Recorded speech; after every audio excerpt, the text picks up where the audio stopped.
Always keep your jacket on. It's a bit cold today, even inside. Arne,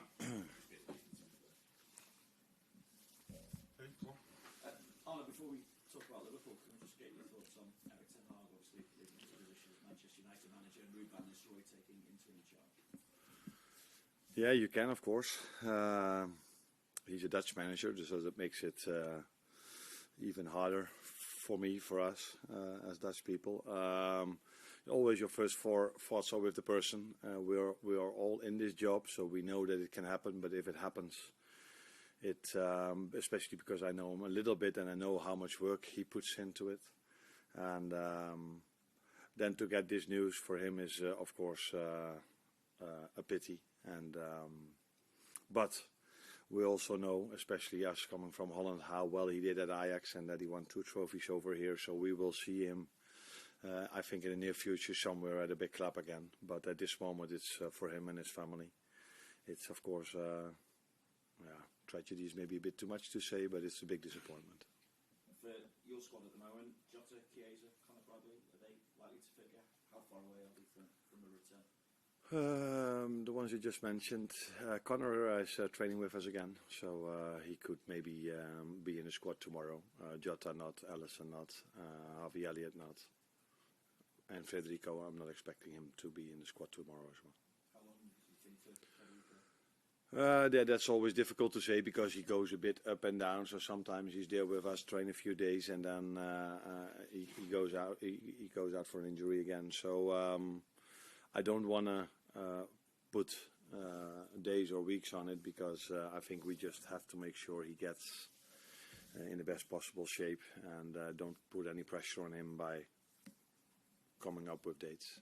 Just looking at this competition, the game you've already played, obviously the starting lineup from the win over Bournemouth, only Kelleher and Nunes then started the cup win over West Ham, and then from West Ham game only then Jota started the league win over Wolves. So how likely are you to do something kind of similar with regards to team selection this week, bearing in mind it's also a double header against Brighton? Yeah, I don't think it's possible to do the same as we did against West Ham for the simple reason that we got some injuries, so we don't have maybe enough players to change them all, if I wanted that. We've played on Sunday against Arsenal yesterday. There was mostly recovery for everyone, so today when we come in, and they have to come in as we speak, we will find out how they all are, and then we have to make a decision who's going to start. But I think if you look at our schedule and the amount of times that we have less days to recover compared to our opponent, that's not on Saturday because we play Brighton tomorrow, but Brighton played Saturday, and with Leverkusen it's the same. They play Friday, we play Saturday, so it might be a moment for us to also see some other players, but like I said, we have to I first have to know how fit everybody is. Can I just ask as well, this starts, I think it's 5 games in around 11 days. How do you prepare for that? And does that mean you have to sort of select games that have more prominence? No, I think always the next game is the most important. So you try to bring to pick a team, to select a team that is best capable of winning that game, and sometimes that means because they've played so many games, you change 1 or 2 or a few more players. How to prepare them for that's not what you do today or tomorrow. That's mostly what you've done already in pre-season and all the weeks leading up to this schedule. Those are the weeks you try to prepare them for these weeks, and you do this by training sessions, of course. Came off the bench, and I know he started the previous round in this competition. Is this a chance for him to maybe start? And also, when you're making these changes, how do you keep those players that are maybe struggling for minutes happy in the squad? That last thing is not always easy because they all want to play, and it would be strange for me if they are all happy if they don't play. But they are professionals. They know that these things can happen, and they also see that the players that play in their position do really well. So that is mostly with Wata, but it's also with Joe Gomez and Joao Kwanzaa that are in competition with Ryan, with Ibu and with Virgil. So they understand and they see how well these players play and that they also stay fit till the last minute of the game. But I think Wata is one of the players that might be in the lineup because for it, because the season is going to be so long, and we will need him during the season, and therefore he needs once in a while playing time as well. He fortunately has this playing time with the national team, but it helps if he once in a while gets a game with us again. And I really liked him against West Ham. And what I admire about him, or what I respect about him, is his personality, because 2 times he had to come in 5 minutes before the end. And in my managerial career, I sometimes have seen that players, if they come in 5 minutes before the end, they come in with a face like this and play like that. But every time when we need him, even if it's for 5 minutes, he shows up for the team, for his teammates, and for himself. So I think he also, for that reason, he deserves to play tomorrow. Tomorrow. Yeah. No. Hi Arne. You mentioned after the Arsenal match your admiration for Darwin Núñez and his ability to come in and play 3 games after not having played a lot and to play with such energy and aggression. You also kind of mentioned he was the only recognised striker available. So with that in mind, I was wondering about some of the other options. We saw Cody Gakpo play 15 minutes at the end of the game against Leipzig, but he seems to have been a little more rejuvenated in his old left wing role.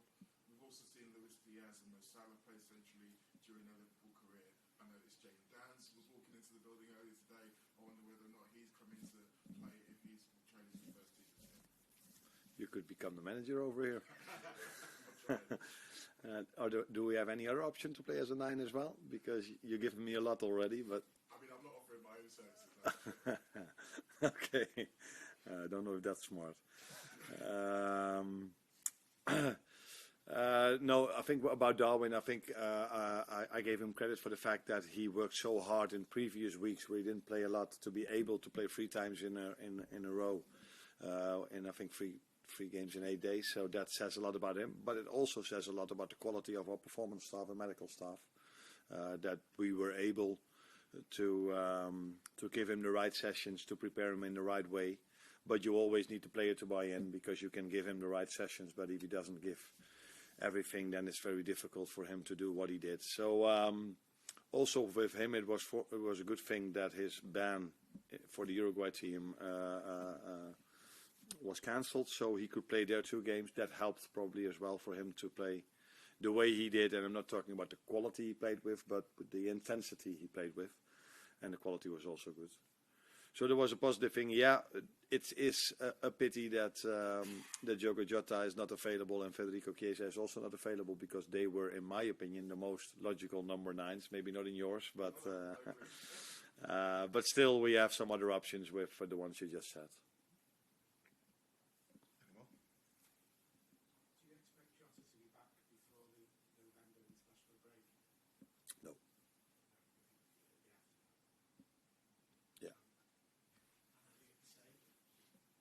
Ellie the same. Yeah. And just on Chiesa, there was some reports from Italy at the end of last week saying that they might try and get him on loan in January. Is that That hasn't gone through my mind at all. I think the first and foremost is that he gets fit again, and then we can see where he is. And I think there were also reports in Italy. What I meant about him was that he missed pre-season, and in pre-season that he was on low intensity sessions because he had to train with 3 or 4 players apart from the group.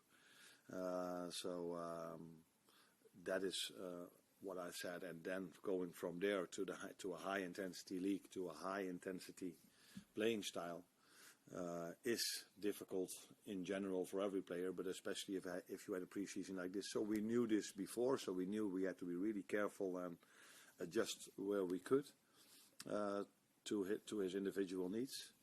But it hasn't been perfect yet, so we're trying to find the right way of building him up without overloading him, and that has been difficult till now, but I have the full confidence that will happen, and let him first be fit.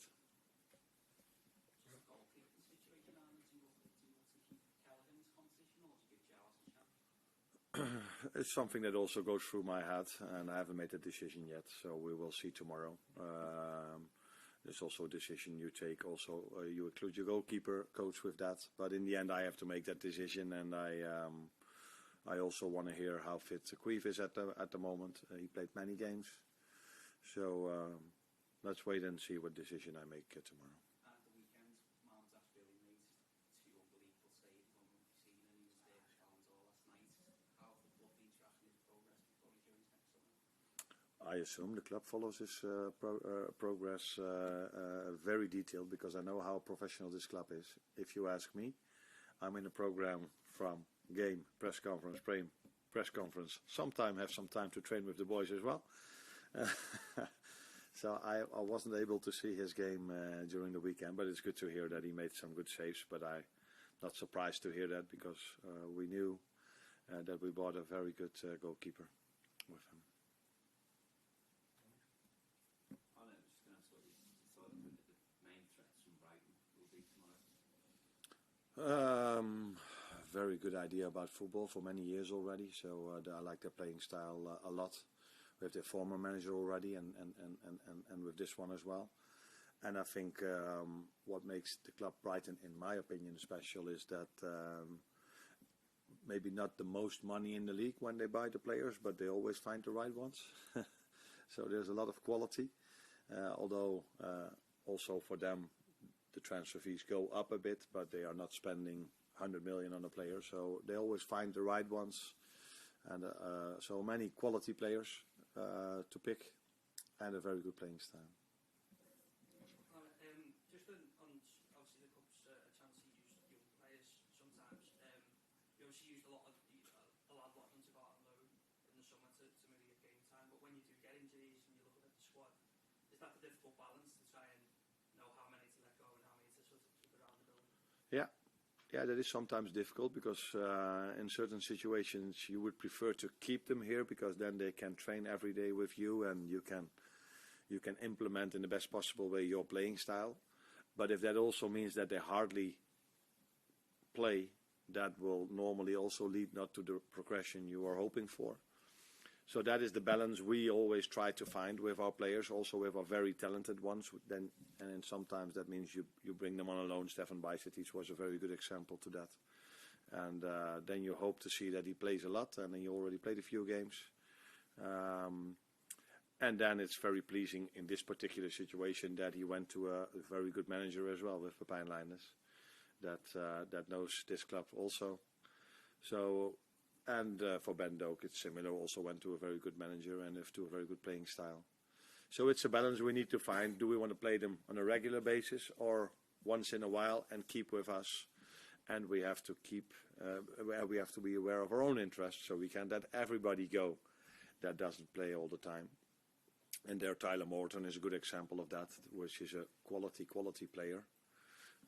Good enough to play everywhere around the league, but is in competition with so many good midfielders over here. But yeah, like you see now we've got 6 forwards, 2 of them are injured, so only 4 left. And with the schedule we have, that's sometimes a bit of a worry for me. So maybe we should bring Ben Doak back. You're welcome. Thank you, everyone.